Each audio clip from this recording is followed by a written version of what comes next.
ധന്യമീ ജീവിതത്തിൻ്റെ പ്രേക്ഷകർക്ക് നമസ്കാരം. കർക്കിടക മാസം വരുമ്പോൾ രാമായണത്തെ പറ്റി ചിന്തിക്കുന്നത് സ്വാഭാവികം ആണ്. എല്ലാ കർക്കിടക മാസങ്ങളിലും കഴിഞ്ഞ കൃത്യം ഒരു 50 വർഷമായിട്ട്, അതിൽ കൂടുതൽ വരും, രാമായണത്തെക്കുറിച്ച് സംസാരിക്കാറുണ്ട്. പല ഏങ്കിളിൽ രാമായണത്തെക്കുറിച്ച് പറയുമ്പോൾ 1000 വർഷം പഠിക്കാനുണ്ട് എന്ന് പറയുന്നത് വെറുതെ അല്ല. നിത്യജീവിതവുമായിട്ട് ബന്ധപ്പെട്ട എല്ലാ നാമത്തിനും രാമായണവുമായിട്ട് ബന്ധം ഉണ്ട്. ഇന്ന് ഞാൻ ഒരു നാമം പറയുകയാണ്. ലൽക്കാർ.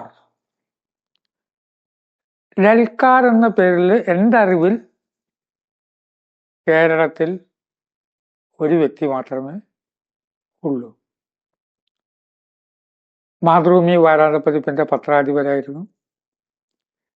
എൻ്റെ കാശി എന്ന നോവല് മാതൃഭൂമി വാരാന്തപതിപ്പിൽ പരസ്യപ്പെടുത്താൻ സഹായം ചെയ്ത് ലൽക്കാറാണ്.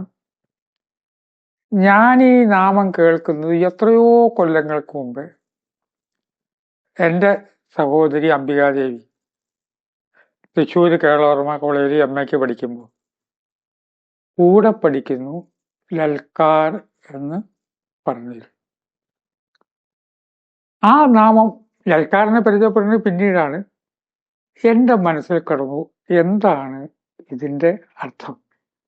കുറെ ലൽക്കാറുമാരൊന്നും ഇല്ലല്ലോ കേരളത്തിൽ. അപ്പോൾ അന്വേഷണം മനസ്സിലായി, അച്ഛൻ ഒരു യുക്തി ചിന്തകനായിരുന്നു. അങ്ങനെ ക്ഷേത്രത്തിൽ പോവുകയോ അമ്പലവിശ്വാസിയോ അങ്ങനെയൊന്നും ആയിരുന്നില്ല. ഈ നാമത്തിൻ്റെ അർത്ഥം ലൽക്കാർ എന്ന് പറഞ്ഞാൽ വെല്ലുവിളി എന്നാണ് അർത്ഥം. അങ്ങനെ ദൈവത്തെക്കുറിച്ചൊന്നും പറയാതെ ലൽക്കാരനെ വളർത്തി എന്നാണ് ഞാൻ മനസ്സിലാക്കുന്നത്. പക്ഷെ ജീവിതത്തിൽ അവര് പരമഭക്തയാണ്. ചെറിയ ഭക്തിയൊന്നുമല്ല, 100% ഭക്ത ആണ്. ജ്യോതിഷന്മാതിരിയുള്ള സനാതന ധർമ്മമായിട്ട് ബന്ധപ്പെട്ട എല്ലാത്തിലും അവർക്ക് വിശ്വാസമുണ്ട്. ഒരു വെല്ലുവിളിക്കുന്ന മുഖഭാവമോ പെരുമാറ്റമോ അല്ല അവരുടെ. വളരെ സാത്വികം ആണ്. പരമഭക്തയിൽ മാത്രമല്ല, ഭക്തിയിൽ ഡോക്ടറേറ്റ് വരെ എടുത്തു എന്നാണ് മനസ്സിലാക്കുന്നത്. ഈ വെല്ലുവിളി എന്ന് പറയുന്നത് യുക്തിബദ്ധമായ ഒരു കാര്യമാണ്. ജീവിതത്തിൽ വെല്ലുവിളിയെ അതിജീവിക്കാതെ ഒരാൾക്കും ജീവിക്കാൻ കഴിയില്ല. ഏത് കൊച്ചുകുട്ടിക്കും ജനനം തന്നെ ഒരു വെല്ലുവിളിയാണ്. സിസേറിയൻ ആയാലത്തെ കാര്യം ഞാൻ പറയണില്ല. സാധാരണഗതിയിൽ ആ ജനന സമയത്തുണ്ടാകുന്ന വെല്ലുവിളിയെ എതിരേൽക്കുന്നവർക്കാണ് വളരെ ശക്തിയിൽ ജീവിക്കാൻ കഴിയുക. ചില പട്ടുനൂൽ പുഴുക്കൾക്ക് എളുപ്പത്തിൽ പുറത്തേക്ക് വരാനായിട്ട് അതിൻ്റെ ചുറ്റും കോട്ട് ചെയ്ത് അവിടെ ബ്ലേഡ് കൊണ്ട് പതുക്കെ കോരി പെട്ടെന്ന് പുറത്തു വരാവുന്ന രീതിയിൽ സൗകര്യം ചെയ്തു കൊടുത്തു. പക്ഷെ ആ പുഴുക്കൾക്ക് സുഖമായി ജീവിക്കാൻ പറ്റിയില്ല എന്ന് മാത്രമല്ല, പ്രതിസന്ധികളെ തരണം ചെയ്യാനായിട്ട് കഴിഞ്ഞില്ല. പെട്ടെന്ന് ആ ജീവികൾ ചത്തുപോവുകയാണ് ചെയ്തത്. നമ്മൾ പ്രതിരോധ ശക്തി എന്നൊക്കെ പറഞ്ഞിട്ട് ഭയങ്കരമായിട്ട് ഇഞ്ചക്ഷനും ഗുളികയൊക്കെ കൊടുക്കുന്നവരൊക്കെ പ്രതിരോധ ശക്തി ഇതൊന്നുമില്ലാതെ ജീവിക്കുന്നവർക്ക് ഉണ്ട്. സമുദ്രതീരത്തെ തെങ്ങുകൾ വലിയ വെല്ലുവിളി ലൽക്കാർ നേരിടുന്നു. പക്ഷെ ആ തെങ്ങുകൾ ഒന്നും കാറ്റത്ത് വീഴുകയില്ല. കാരണം സമുദ്രത്തിന് അഭിമുഖമായിട്ട് കാറ്റിനെതിരായി തന്നെ നിന്ന് ശക്തി പ്രാപിക്കും. ഒരു വെല്ലുവിളി ഇല്ലാത്ത ജീവിതമാണെന്ന് വെക്കുക. മൊറീഷ്യസിൽ ഒരു ദ്വീപ് ഉണ്ടായിരുന്നു. ആ ദ്വീപില് പല ജീവജാലങ്ങളൊക്കെ ചത്തുപോയി. പിന്നെ ഡോഡോന്നോ എന്തോ പേരുള്ള ഒരു പക്ഷികൾ അവിടെ ഉണ്ടായിരുന്നു. അവർക്ക് ഒന്നിനെയും പേടിക്കാനില്ല, ഒരു വെല്ലുവിളിയില്ല, തിന്നുക, ജീവിക്കുക. ശത്രുക്കളെ ഭയപ്പെടണ്ട. കോഴിക്കുഞ്ഞുങ്ങൾ മുതൽക്ക് എലിക്കുഞ്ഞുങ്ങൾ വരെയും അതിന്റെ ശത്രുക്കളെ ഭയപ്പെടുന്നുണ്ട്. മനുഷ്യനും ഭയമുണ്ട്. കൊച്ചുകുട്ടികൾ പേടിച്ചു പറിക്കില്ലേ? ഈ പക്ഷികൾക്ക് അതൊന്നും വേണ്ടി വന്നില്ല. ഒരു വെല്ലുവിളിയില്ല. പക്ഷേ ആ മൊറീഷ്യസിലെ ദ്വീപ് പിന്നീട് അവിടെ പോർച്ചുഗീസുകാർ വന്നു. ഈ പക്ഷികളെ പിടിക്കാൻ ചെന്നാൽ എങ്ങനെ ഓടണം, എങ്ങനെ കൊടയണം പക്ഷികൾക്കറിയില്ല.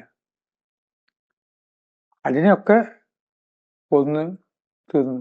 പ്രതിരോധിക്കാൻ അറിയുകയേ ഇല്ല. രാമായണ കഥാപാത്രങ്ങൾക്ക് മുഴുവൻ വെല്ലുവിളി നേരിടേണ്ടി വന്നിട്ടുണ്ട്. ഏത് കഥാപാത്രം എടുത്താൽ രാവണന് വെല്ലുവിളികൾ ഉണ്ടായി. രാവണന് വെല്ലുവിളികൾ ഇഷ്ടമായിരുന്നു. കുറച്ചൊരു വെല്ലുവിളി ഉണ്ടെങ്കിലേ ശരിയാവുകയുള്ളൂ, അല്ലെങ്കിൽ ഉറങ്ങി പോകും. ഒരു ഉദ്യോഗസ്ഥൻ എന്നോട് പറഞ്ഞ മാതിരി കംപ്ലീറ്റ് ഒപ്പിടൽ മാത്രമാച്ചാൽ ഇരുന്ന് ഉറങ്ങും, കുറച്ചൊരു വെട്ടിത്തിരുത്താനോ എന്തെങ്കിലുമൊക്കെ വേണം. ഇതാണ് വെല്ലുവിളി. ദശരഥന് മക്കളുണ്ടായില്ല. ഒരു തവണ ദശരഥൻ ദേവേന്ദ്രനുമായിട്ട് സംസാരിച്ചു കൊണ്ടിരിക്കുകയാണ്. സംസാരം കഴിഞ്ഞു. ദശരഥൻ അവിടുന്ന് പോന്നു. നാരദ മഹർഷി പിന്നീട് പറഞ്ഞു, അത് നിങ്ങൾ വലിയ ഫ്രണ്ട്സൊക്കെയാണ്, ഇരുന്ന് സംസാരിക്കണു. അതെ, ഞാൻ ചെല്ലുമ്പോഴേക്കും അദ്ദേഹം കസേരട്ട് തരും, വലിയ ലോകത്തിലൊക്കെ വർത്തമാനം പറയും. രാജാവ് പോയാൽ ഇന്ദ്രൻ ചെയ്യുന്ന എന്താ അറിയോ? ഇല്ലായിക്കറിയില്ല. ഒരു കാര്യം ചെയ്യൂ, ഇനി ഒന്ന് ഒളികണ്ണിട്ട് നോക്കിയിട്ടോ ഒന്ന് മാറി നിന്നിട്ടോ ശ്രദ്ധിക്കൂ. പിന്നെ ദശരഥൻ സംസാരിക്കാൻ ചെന്നു. സംസാരം കഴിഞ്ഞ് പോന്നിട്ട് കുറച്ച് മാറി വരാന്തേലോ നിൽക്കുമ്പോ ഇന്ദ്രൻ പരിചാരകരോട് ആജ്ഞാപിക്കുകയാണ് ആ കസേര കൊണ്ടുപോയിട്ട് കഴുകി വെക്കാൻ. അപ്പാണ് അറിയണത് ആ ഇരുന്ന കസേരയ്ക്ക് വരെ പതിത്വം കൽപ്പിച്ചു. കാരണം മക്കളില്ലാത്ത ആളാണ്, രാജ്യനെ ഭരിക്കാനായിട്ടൊരു അവകാശമില്ല. അന്ന് മുതൽക്ക് അദ്ദേഹത്തിന്റെ മനസ്സിലൊരു വെല്ലുവിളി രൂപാന്തരപ്പെട്ടു. മക്കളുണ്ടായേ പറ്റൂ. ശിവനെ പോയി കണ്ടു. അങ്ങനെയാണ് പുത്രകാമേഷ്ടി യാഗം നടത്തുന്നത്. അതിലുണ്ടായ മക്കളെ സംബന്ധിച്ചിടത്തോളം ദശരഥന് ജീവിതം മുഴുവൻ വെല്ലുവിളി.